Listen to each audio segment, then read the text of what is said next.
every unclean spirit, every satanic power, every onslaught of the infernal adversary.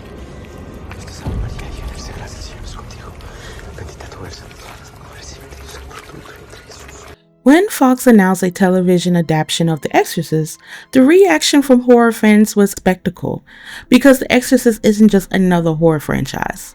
It's a sacred ground. The 1973 film didn't rely on jump scares or gore. It terrified audience through faith, doubt, grief, and the fear of losing control over the people you love the most.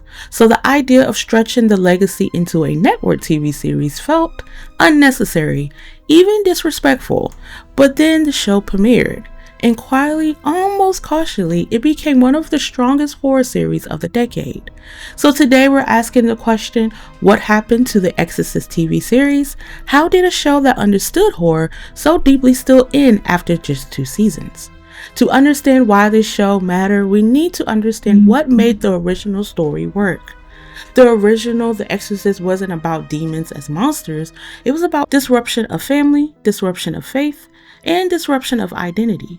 A television format allowed the franchise to do something the films couldn't: sit with that disruption. Instead of pressing trauma into 2 hours, the series let possession unfold slowly. It treated demonic influence as something patient, something that watches, waits, embeds itself into everyday life. This wasn't a remake. It wasn't a reboot, it was a continuation. Season 1 opens like a familiar story. A quiet suburban family, a troubled daughter, unexplained disturbances. Angela is a devoted mother struggling to keep her family intact as her youngest daughter begins showing signs of something deeply wrong. Doors move, sounds echo through the house, the atmosphere grows tense but restrained. Enter 2 priests. Father Thomas Ortega, a young, insecure priest, grappling with doubt, guilt, and a sense that he may not be strong enough for his calling. And you have Father Marcus King, a hardened, unofficial exorcist shaped by trauma and institutional neglect, a man who has seen evil firsthand and no longer waits for permission to confront it. Together they form the emotional spine of season 1. But what makes this season remarkable isn't just the performance or the scares, it's the misdirection. Midway through the season, the show reveals its hand. Angela is not just another mother. She is Reagan MacNeil, the possessed child of the original film. It wasn't done with me. It's coming from me, Father. I know it. My name is Reagan MacNeil. This reveal doesn't rely on nostalgia, it doesn't ask for applause, instead it reframes everything. The Exorcist series makes a devastating point. Survival doesn't mean healing. Reagan lived, but she carried the trauma with her. The evil didn't disappear, it adapted. Season 1 becomes a story about generation trauma, about how the past doesn't stay buried just because time passes, about how evil doesn't need to repeat itself, it only needs to wait. This wasn't fan service, this was mythology expansion done right. At its core, season 1 isn't about winning against evil, it's about endurance. Father Thomas isn't confident, he grows into belief through failure. Father Marcus isn't heroic, he's exhausted, damaged, and driven by obligation.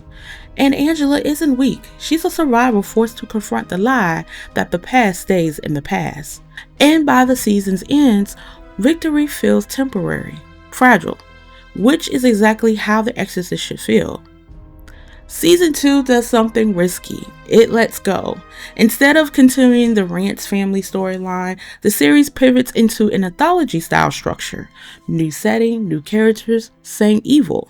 The focus shifts to a foster home housing vulnerable, displaced children, kids already fractured by trauma. This time, the demon doesn't isolate one family.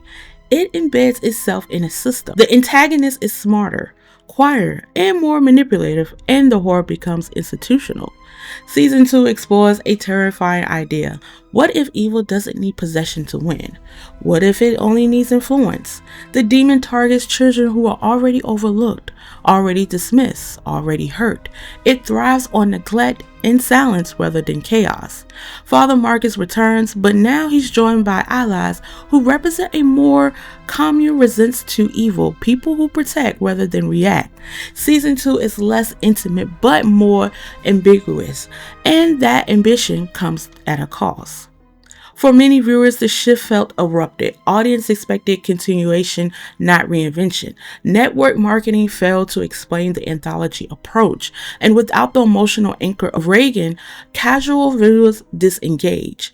But creativity, season 2 is braver. It suggests that evil doesn't need to speculate to survive, only opportunity. Critics praise the series for its restraint, its atmosphere, its respect for horror as a genre, but network television wasn't built for slow burn horror. The Exorcist didn't scream for attention, it whispered, and whispers don't survive in a rating-driven system. Timing matters. In 2016, horror television was loud. You had American Horror Story dominating pop culture with shock and speculate. You had The Walking Dead still pulling massive numbers. And then Stranger Things arrived, proving streaming was becoming horror's true home. Against the backdrop, The Exorcist felt quiet, serious, demanding, and network TV doesn't reward patience. Despite stable ratings and strong reviews, Fox canceled The Exorcist after 2 seasons. Reports suggested the creative team had plans for season 3, new location, new forms of possession, and deeper mythology. Now, the anthology format meant the show could have run for years, but it needed the one thing network TV couldn't offer, and that's time. The Exorcist TV series didn't fail creativity, it failed logistically. It was too patient, too thoughtful, too early. If it had debuted on streaming, it might be remembered alongside the greats of modern horror television. Instead, it exists as something rare, a reminder that sometimes the best horror doesn't get canceled because it's bad, but because it arrives before the industry is ready to listen. And that might be the most Exorcist ending of all. I am Welcome to the Dark Side. Thank you so much for watching. Make sure you like and subscribe. And until then, see you later.